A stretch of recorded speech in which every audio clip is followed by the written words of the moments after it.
Sir ఏపీలో volunteers మళ్ళీ వాళ్ళని జాబ్లో తీసుకోవాలని ధర్నాలు చేస్తున్నారు. అలాగే వైఎస్ఆర్సీపీ కూడా వాలంటీర్స్ని జాబుల్లో చేర్చుకోవాలని డిమాండ్ చేస్తోంది. దీని డీటెయిల్స్ ఏంటి సార్? వాలంటీర్ల సంగతి అందరికీ తెలుసు. జగన్మోహన్ రెడ్డి గారు పెద్ద ఎత్తున అంటే దాదాపు 2.5 లక్షల మందిని తీసుకున్నాడు వాలంటీర్లని. దాని మీద చాలా కాంట్రవర్సీ అయింది. 5,000కే చేస్తున్నారు. 5,000 రూపాయల నెలకు జీతం, ప్రభుత్వ ఉద్యోగులు కాదు.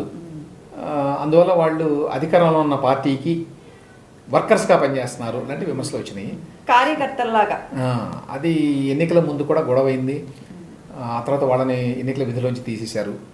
అయితే ఇప్పుడు పాయింట్ ఏంటంటే వీళ్ళు ఇప్పుడు ప్రస్తుతం ప్రభుత్వంలో లేరు. తెలుగుదేశం ప్రభుత్వం లేక కూటమి పార్టీలు ఎన్నికల ముందు ఒక హామీ ఇచ్చినాయి. ఎస్పెషల్లీ తెలుగుదేశం పార్టీ ఇచ్చింది ఏంటి, లేదు వాలంటీర్లను మేము కొనసాగిస్తాము, వాళ్ళకి ఇన్ఫ్యాక్ట్ 5,000 నుంచి 10,000 రూపాయలకి జీతాన్ని పెంచుతామని కూడా చెప్పారు. అట్లాంటిది అధికారంలోకి వచ్చిన తర్వాత దాన్ని ఊసే లేదు. దాని మీద ఇప్పుడు వాలంటీర్లు ధర్నాలు చేస్తున్నారు, వైఎస్ఆర్సీపీ వాళ్ళు మద్దతు పలుకుతున్నారు.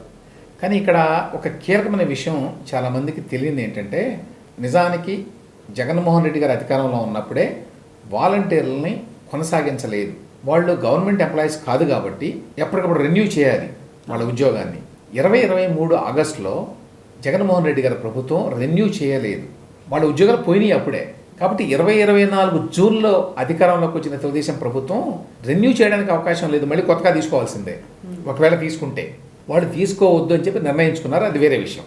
కానీ తీసుకోవాలనుకున్నా కూడా మళ్ళీ కొత్తగా తీసుకోవాలి, ఎందుకంటే రెన్యూవల్ కంటిన్యూటీ లేదు, పోయింది. అది జగన్మోహన్ రెడ్డి గారి ప్రభుత్వమే బాధ్యత వహించాలి దానికి. మరి ఎందుకు ఆ రకంగా రెన్యూ చేయలేదు అనే దానికి ఇంతవరకు వైసీపీ వాళ్ళు కానీ గత ప్రభుత్వంలో ఉన్నవాళ్ళు కానీ సమాధానం చెప్పాల. మరి మీకంత ప్రేమ ఉంటే వాలంటీర్ల మీద 2023 ఆగస్టులో రెన్యూ చేయకుండా వాళ్ళని వదిలేశారు. ఎక్స్పైర్ అయిపోయింది వాళ్ళ కాంట్రాక్ట్. వాళ్ళు అప్పటి నుంచే ఉద్యోగంలో లేరు. అంటే దాదాపు 9 నెలల పాటు వాళ్ళు ఉద్యోగంలో లేకుండా ఆ తర్వాత ఒకవేళ తీసుకున్నా కూడా మళ్ళీ సొంత మనుషులు తీసుకుంటారు కూటమి వాళ్ళు. రెండో పాయింట్ ఏంటంటే, కూటమి ప్రభుత్వం వద్దు అనుకుంది. దానికి ఒక కారణం ఏంటంటే, నెలకి చాలా పెద్ద ఎత్తున జీతాల రూపంలో చెల్లించాలి. 5,000 అయినా కూడా దాదాపు 2.5 లక్షల మంది ఉండటం వల్ల పెద్ద బిల్లు అవుతుంది ప్రభుత్వానికి ఏడాదికి. రెండవది, వాళ్ళు లేకుండానే పనులన్నీ జరుగుతున్నాయి. వాళ్ళని ఎసెన్షియల్లీ పెట్టింది ఎందుకు, ఈ డీబీటీ స్కీమ్స్ని ఇంప్లిమెంట్ చేయడానికి జగన్మోహన్ రెడ్డి పెట్టుకున్నాడు సొంత సైన్యం లాగా. అంటే డైరెక్ట్ బెనిఫిట్ ట్రాన్స్ఫర్ అంటారు కదా, డీబీటీ, నేరుగా వెళ్ళి డబ్బులు ఇవ్వడం.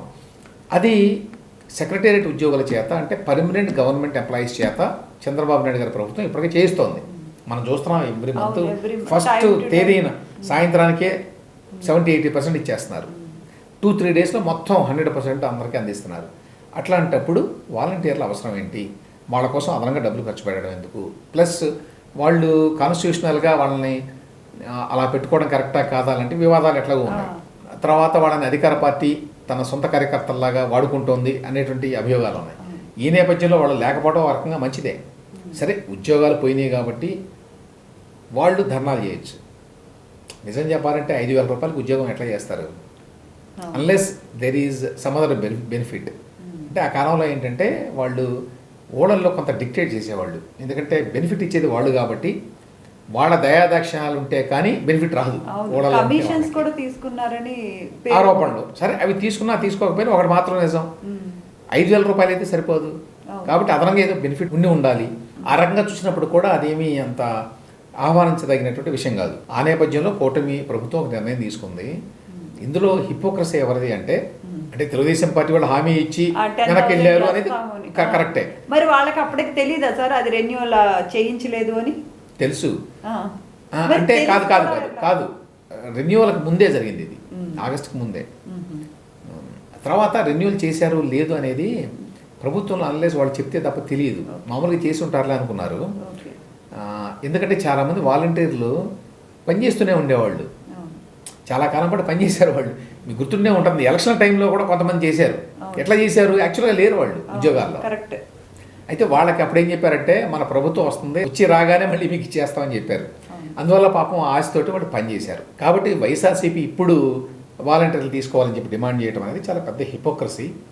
అట్ ద సేమ్ టైము దాదాపు 2.5 లక్షల మంది వాలంటీర్లుగా పనిచేసిన వాళ్ళు ఉన్నారు కాబట్టి ప్రభుత్వం ఏదో రకమైనటువంటి ఇన్సెంటివ్ ఇవ్వాలి వాళ్ళకి. రేపు ఎప్పుడైనా ప్రభుత్వ ఉద్యోగాల్లో మీరు అప్లై చేసుకుంటే దాన్ని కూడా కన్సిడర్ చేస్తాము, మీ ఎక్స్పీరియన్స్ని లాంటివి. ఇప్పుడు జగన్మోహన్ రెడ్డి పెట్టుకున్నాడు కాబట్టి వాళ్ళని దగ్గరకు రానియద్దు అనేటువంటి వైఖరి బహుశా వీళ్ళకి ఉంటే ఉండవచ్చు, అందుకనే పట్టించుకోలేదేమో తెలియదు. కానీ ఏమైనప్పటికీ ఏంటంటే ప్రభుత్వాలు ఈ రకంగా రాజ్యాంగబద్ధం కానీ చట్టబద్ధం కానీ ఉద్యోగాలను కల్పించి తమ పార్టీ కోసం ఎసెన్షియల్లీ పార్టీ ప్రభుత్వం అది ఆ పార్టీ ప్రభుత్వం కోసం పనిచేయించుకోవటం అనేటువంటి ఒక బ్యాడ్ ప్రెసిడెంట్కి వీళ్ళు మంగళం పలకడం అయితే మంచిదే.